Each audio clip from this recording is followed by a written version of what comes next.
Dalam proyek bakso aci Debak ini, tentunya saya bertanggung jawab penuh atas perusahaan dan selalu serta memastikan industri berjalan dengan lancar.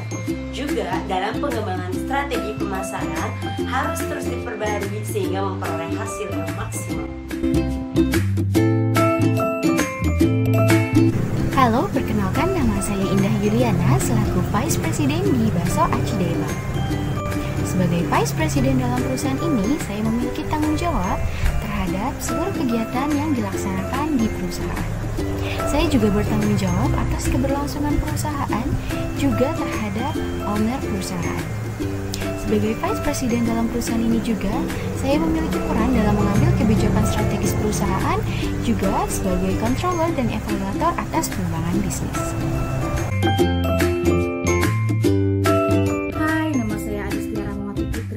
Selaku manajer keuangan dari Bakso Aci Debak.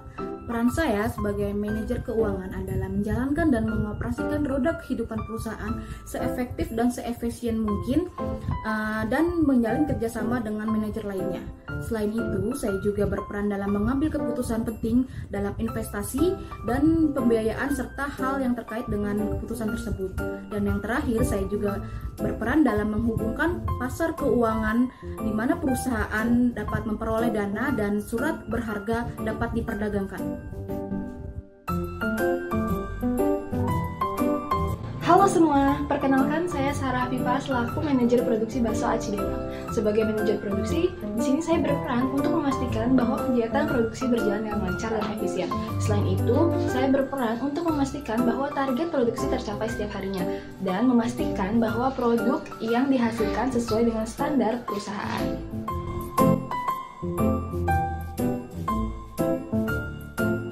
Semuanya, perkenalkan saya Clinton sebagai manajer pemasaran dari Bakso Aci Debak.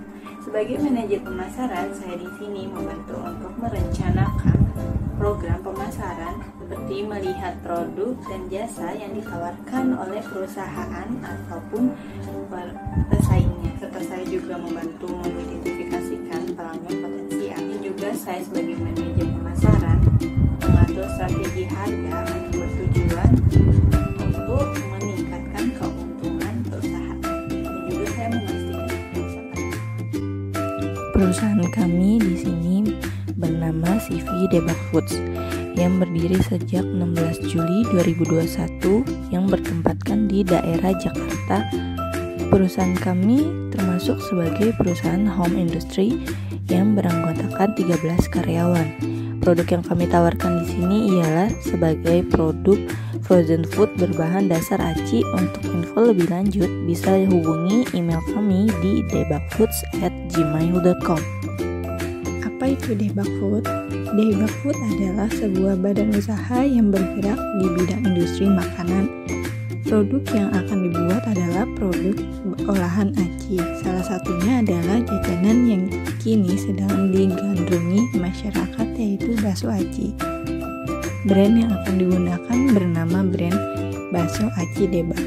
Tujuan didirikannya Debak Food adalah menyediakan beberapa jenis olahan aci yang jarang diproduksi di Indonesia, yaitu seperti cilok, cimol, dan cireng variasi. Visi dari Debak Food adalah menjadi usaha makanan olahan aci yang bisa dinikmati secara praktis dan mengutamakan cita rasa khas yang nikmat.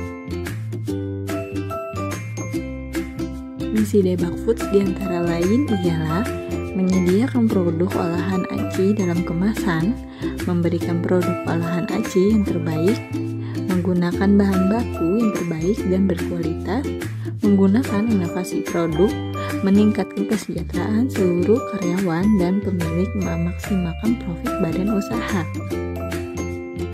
CV Debak Foods adalah perusahaan swasta yang bergerak dalam bidang pangan, khususnya olahan tepung aci atau tepung tapioka. Latar belakang berdirinya CV Debak Foods berawal dari rangkaian pengalaman dan kegemaran terhadap olah aci sejak 2019 oleh para pendiri. Serta Nobel Purpose CV Debak Foods adalah memberikan produk makanan frozen ringan ke penjuru daerah agar semua orang bisa menikmatinya tanpa mengurangi rasa ciri khas. Sebagai badan usaha yang bergerak dalam bidang olahan makanan ringan atau camilan yang bahan bakunya terbuat dari tepung tapioka atau aci, Daebak Foods tentunya memiliki beberapa produk. Nah, salah satunya yang akan kami perkenalkan adalah bakso aci Daebak. Bakso aci adalah salah satu hidangan berkuah yang kini sedang digandrungi masyarakat. Bakso aci yang kami tawarkan tentunya memiliki kualitas rasa yang tak diragukan. Bumbu kuah yang memiliki ciri khas disatukan dengan kenyalnya bakso aci menjadi perpaduan yang tak bisa ditolak untuk disantap saat santai atau saat kumpul keluarga. Dalam pengembangan bisnisnya, strategi yang dipilih oleh Daebak Foods berdasarkan Porter yaitu Focus Strategy atau Differentiation. Diferensiasi dalam produk bakso aci Daebak ini dilakukan dengan memastikan semua bahan baku memiliki kualitas tinggi dan tidak sembarangan tentunya. Selain itu, kita melakukan diferensiasi dengan terdapat bakso aci dengan berbagai isian atau varian yang jarang ditemukan di pasaran. Yang setiap varian atau isiannya kita kreasikan secara menarik dengan mengambil nama-nama dari grup idol K-pop loh. So, have a taste of K-pop from our bakso aci. Analisis pesaing. Untuk melihat hasil analisis industri bakso aci di Indonesia, maka akan dilakukan analisis per faktor yang terdapat dalam Porter 5 Forces Model. Yang pertama, melalui rivalry among existing competitors. Yang kedua, industry growth switching cost. Yang ketiga, bargaining power of buyers. Yang keempat, threat of new entrants. Yang kelima, threat of substitute product or services. Dalam merencanakan kegiatan dan program pemasaran bakso aci Daebak ini, kami mengklasifikasikan alat pemasaran ke dalam 4 kelompok yang terdiri dari produk, price, place, dan promotion. Produk itu sendiri tentunya adalah bakso aci Daebak. Nah, price atau harga dari bakso aci Daebak ini akan dibedakan menjadi 3 bagian, yaitu untuk individual, agen, dan reseller. Penetapan harga dilakukan dengan memperhatikan aspek produk dan keunggulan kompetitif lainnya, sehingga dapat memberikan added value bagi konsumen. Jadi, dengan kualitas terbaik, harganya masih bisa terjangkau semua kalangan. Place atau tempat untuk lokasi produksi bakso aci Daebak ini berpusat di Tangerang. Namun, untuk penempatan distribusi produk akan kami kembangkan agar bisa menjangkau seluruh wilayah tentunya. Sarana promosi yang akan digunakan antara lain dengan cara membagikan brosur pada saat promosi ke toko dan supermarket. Sarana ini digunakan untuk menjangkau konsumen yang ada. Tujuan dari promosi ke toko dan supermarket adalah untuk memperkenalkan produk-produk dari Daebak Foods, terutama menu utama kami yaitu bakso aci Daebak. Selain itu, kami akan menggunakan social media marketing untuk memanfaatkan media sosial yang sedang berkembang belakangan ini, seperti Instagram, Facebook, dan Twitter. Tujuan dari penggunaan media sosial adalah untuk meningkatkan brand awareness di kalangan konsumen. Selain itu, kami juga bisa menempatkan standing banner pada event-event promosi berlangsung. Struktur organisasi pada CV Daebak Foods ini terbagi menjadi 3, yaitu divisi produksi, divisi pemasaran, dan divisi keuangan. Untuk sementara, tim manajemen masih diambil alih oleh pemilik dan 4 orang pendiri lainnya. Pemilik akan menjabat sebagai CEO atau owner dan 4 orang pendiri lainnya akan menjabat sebagai wakil CEO, manajer divisi produksi, pemasaran, serta keuangan. Adapun struktur organisasinya adalah pertama, CEO owner yang dijabat oleh Ika Ismayani, lalu ada wakil atau vice president yang dijabat oleh Indah Yuliana, kemudian ada manajer produksi yang dijabat oleh Sarah Hafifah, selanjutnya ada manajer keuangan yang dijabat oleh Adistia, dan yang terakhir ada manajer pemasaran yang dijabat oleh Kintan Farhana. Masing-masing divisi dibawahi oleh karyawan atau staf.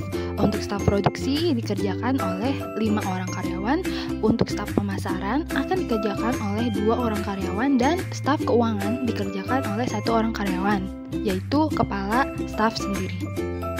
Tentunya, tiap-tiap jabatan memiliki tugas dan tanggung jawabnya masing-masing sesuai dengan jabatan yang dimiliki. Sebagai seorang CEO atau owner, bertugas sebagai pemimpin perusahaan yang bertanggung jawab untuk membuat peraturan perusahaan dan mengembangkan strategi bisnis.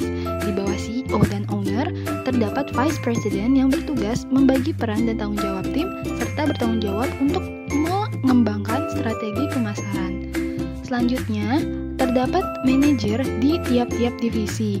Ada manajer produksi, manajer pemasaran, dan manajer keuangan.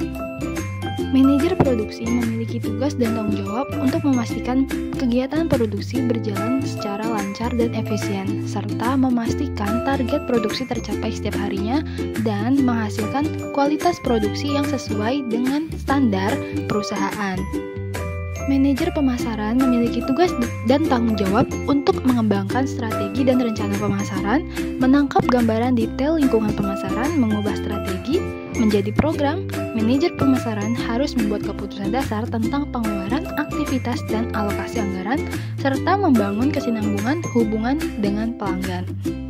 Lalu, sebagai manajer keuangan memiliki tugas dan tanggung jawab untuk mengambil keputusan dalam investasi dan berbagai pembiayaan, serta menghubungkan perusahaan dengan pasar keuangan di mana perusahaan dapat memperoleh dana dan surat berharga perusahaan dapat dipertanggungjawabkan dan diperdagangkan. Tiap-tiap manajer dibawahi oleh staf masing-masing divisi yang di dalamnya termasuk kepala divisi. Sebagai staf produksi memiliki tugas dan tanggung jawab terhadap pelaksanaan proses produksi, melaksanakan pengontrolan dan pengaturan bahan baku proses produksi menjadi bahan jadi dengan ketentuan yang sudah ditargetkan oleh perusahaan, serta melaksanakan rencana produksi serta kebijakan produksi di perusahaan. Selanjutnya, staf pemasaran memiliki tugas dan tanggung jawab melaksanakan kebijaksanaan manajemen di bidang pelayanan jasa dan penjualan produk perusahaan, mengadakan kontak dengan pelanggan berpotensial, melakukan penawaran produk, serta melakukan penjualan produk perusahaan dan menjaga hubungan kerja dengan pelanggan. Lalu, untuk staf keuangan memiliki tugas dan tanggung jawab untuk berpartisipasi dalam rapat strategi anggaran, melakukan transaksi keuangan perusahaan serta pembayaran pada supplier, menyiapkan dokumen penagihan, invoice atau kwitansi tagihan, dan berhubungan dengan pihak internal ataupun eksternal berkaitan dengan kesibukan keuangan perusahaan. Berikut adalah jumlah tenaga kerja yang dibutuhkan oleh CV Daebak Foods. Dalam jangka pendek ini, jumlah karyawan yang kami miliki sebanyak 13 orang termasuk owner atau CEO dan vice president, di mana di dalamnya terdapat 3 manajer yang dibagi menjadi manajer produksi, manajer pemasaran, dan manajer keuangan. Lalu ada 8 orang staf yang dibagi menjadi 5 staf produksi, 2 staf pemasaran, dan 1 staf keuangan. Dalam jangka menengah, kami menambah jumlah karyawan menjadi 21 karyawan, di mana kami menambahkan karyawan sebanyak 2 kali lipat pada staf produksi, staf pemasaran, dan staf keuangan. Dalam jangka panjang, kami pun menambahkan jumlah karyawan sebanyak 3 kali lipat dari jangka pendek, di mana sebanyak 10 staf produksi menjadi 15 staf produksi, 4 staf pemasaran menjadi 6 staf pemasaran, serta 2 staf keuangan menjadi 3 staf keuangan. Berikut ini adalah jadwal kerja karyawan CV Daebak Foods untuk bakso aci Daebak. Setiap harinya, para karyawan diberikan target yang harus dicapai, yaitu sebanyak 3 kg untuk hari Senin sampai hari Jumat, dan sebanyak 4 kg untuk hari Sabtu dan Minggu. Selain itu, para karyawan juga dijadwalkan untuk libur selama 1 hari dalam seminggu, yang mana bergantian dengan karyawan lainnya. Jadwal kerja ini adalah peraturan perusahaan yang mana dalam jangka pendek akan diberlakukan seperti ini, dan untuk jangka menengah serta jangka panjang akan disesuaikan sesuai dengan jumlah karyawan yang ada nanti. Kompetensi dan tunjangan diberikan sesuai dengan sistem reward dan punishment kepada karyawan. Reward yang akan diberikan sebagai kompensasi dan tunjangan kepada tenaga kerja yaitu berupa gaji dan kompensasi THR serta bonus yang akan diberikan pada akhir tahun. Selain reward, ada juga punishment yang akan diberikan kepada karyawan jika terjadi kerugian yang dilakukan oleh karyawan berupa pemotongan gaji hingga pemutusan hubungan kerja. Dalam manajemen produksi ini terbagi menjadi 3 bagian, yaitu perencanaan operasional dan produksi, proses produksi, dan pendistribusian. Untuk perencanaan operasional dan produksi, lokasi yang akan digunakan berada di Tangerang, Banten. Pemilihan Kabupaten Tangerang juga berdasarkan target konsumen yang ingin dicapai. Anak-anak milenial Jabodetabek mendekatkan diri dengan konsumen. Terlebih lagi, jarak relatif pendek dengan supplier sehingga untuk pendistribusian produk akan relatif mudah. Berikut adalah layout bangunan produksi, di mana dibedakan menjadi 4, yaitu ruang pemasakan, gudang, kantor, dan ruang pengadonan. Selanjutnya, untuk proses produksi dimulai dari saat bahan baku datang, lalu penyortiran atau penyimpanan bahan baku di gudang, setelah itu pengadonan aci dan isian bakso aci, lalu dilakukan proses quality control, dan jika adonan aci atau adonan isiannya belum memenuhi kualitas, maka akan dilakukan pengadonan ulang. Jika pengadonan aci dan isian sudah memenuhi kualitas dan standar, maka akan dibuat bakso aci, lalu akan ada proses QC lagi. Setelah oke, maka akan dilakukan pemasakan. Setelah pemasakan pun akan ada proses QC yang jika tidak sesuai dengan kualitas akan dilakukan pemasakan ulang, dan jika sudah memenuhi kualitas dan standar akan dilakukan packing. Setelah packing akan menghasilkan bakso aci dalam kemasan. Proses packing ini adalah proses pengemasan bakso aci ke dalam kemasan, karena bakso aci debak ini bisa disajikan dengan cara frozen. Setelah pengemasan, tidak lupa kami ada proses pengecekan kemasan. Jika tidak sesuai standar akan dilakukan pengemasan ulang, dan jika sudah sesuai standar maka akan disiapkan untuk didistribusikan. Pada pendistribusian bakso aci debak ini terbagi menjadi 2 bagian, yaitu penjualan atau pendistribusian secara langsung dan penjualan atau pendistribusian dengan sistem PO atau pre-order. Untuk pendistribusian secara langsung ini adalah proses pendistribusian dari penjualan langsung kepada konsumen ataupun reseller dan distributor. Untuk penjualan pre-order atau PO ini merupakan penjualan yang berawal dari permintaan konsumen, kemudian pihak bakso aci debak akan mempersiapkan produk sesuai dengan permintaan konsumen saja. Analisis keuangan. Analisis keuangan sendiri terdiri dari penentuan sumber modal, laba rugi, arus kas, BEP, ROI, dan NPV. Untuk biaya investasinya sebesar 50 juta per tahun. Lalu untuk biaya produksinya sebesar 181.170.000 per tahun. Untuk biaya operasionalnya sebesar 31.920.000 per tahun. Dan untuk biaya penyusutannya sebesar 850.500 rupiah per tahun. Harga jual untuk bakso aci sendiri sebesar 15.000 rupiah per piece. Lalu harga produksi sebesar 5.000 rupiah. Investasi dana perusahaan sebesar 50 juta rupiah, sewa tempat sebesar 10 juta rupiah, gaji pegawai sebesar 1.500.000 rupiah, biaya lain-lain sebesar 500.000 rupiah, dan target minimal penjualan perharinya adalah 30 piece. BEP adalah mencari jumlah pengeluaran per hari. Untuk sewa tempat sebesar 10 juta rupiah per tahun dibagi 365 hari menjadi sebesar 28.000 per hari. Untuk gaji pegawai sebesar 1.500.000 rupiah per bulan dibagi 30 hari menjadi 50.000 rupiah per hari. Untuk biaya lain-lain sebesar 500.000 rupiah per bulan dibagi 30 hari menjadi 17.000 rupiah per hari. Total investasi sebesar 50 juta rupiah per tahun dibagi 365 hari menjadi 137.000 rupiah per hari. Jadi total keseluruhan pengeluaran atau total keseluruhan BEP adalah 232.000 per hari. Untuk PBP pada bakso aci debak memiliki target setidaknya menjual 30 piring setiap harinya. Maka laba per bulannya adalah 10.000 rupiah dikali 30 piece dikali 30 hari menjadi sebesar 9 juta rupiah. Jadi PBP-nya adalah total investasi 50 juta rupiah dibagi laba per bulan sebesar 9 juta rupiah sama dengan 5.500.000 rupiah. Dan untuk ROI-nya, laba per bulan sebesar 9 juta rupiah dibagi total investasi sebesar 50 juta rupiah dikalikan 100%, maka hasil dari ROI adalah 18%. Untuk proyeksi arus kas sebagai informasi tentang rencana arus kas masuk dan arus kas keluar. Ada 6 poin arus kas yang ada di Bakso Aci Debak. Pertama, modal dari pemilik di-store seluruhnya dalam bentuk tunai. Jadi pemiliknya hanya melakukan 1 kali penyetoran modal pada tahun pertama. Poin kedua, pendapatan penjualan dari konsumen seluruhnya berupa cash. Poin ketiga, pembayaran biaya-biaya yang diperhitungkan dibayarkan dalam bentuk cash.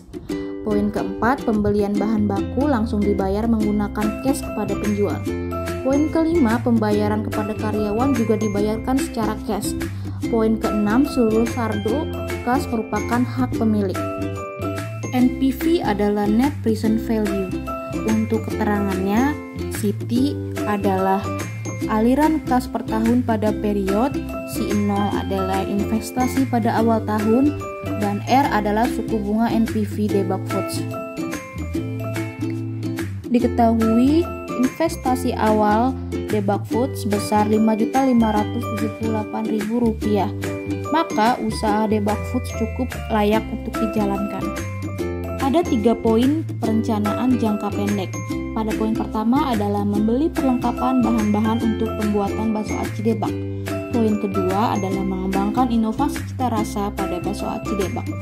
Poin ketiga adalah menyewa gedung untuk keperluan manajerial seperti pengelolaan keuangan, rekrutmen tenaga kerja baru, dan pengelolaan komplain dari pelanggan dan vendor.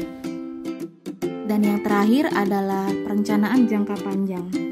Ada 4 poin perencanaan jangka panjang, yaitu pada poin pertama adalah membeli bahan utama untuk pembuatan bakso aci Debak.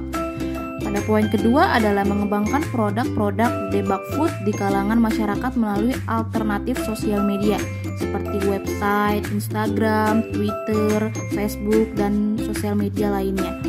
Poin ketiga adalah menambah tenaga kerja di bidang production dan marketing. Dan yang terakhir adalah mengikuti bazar ataupun pameran kuliner.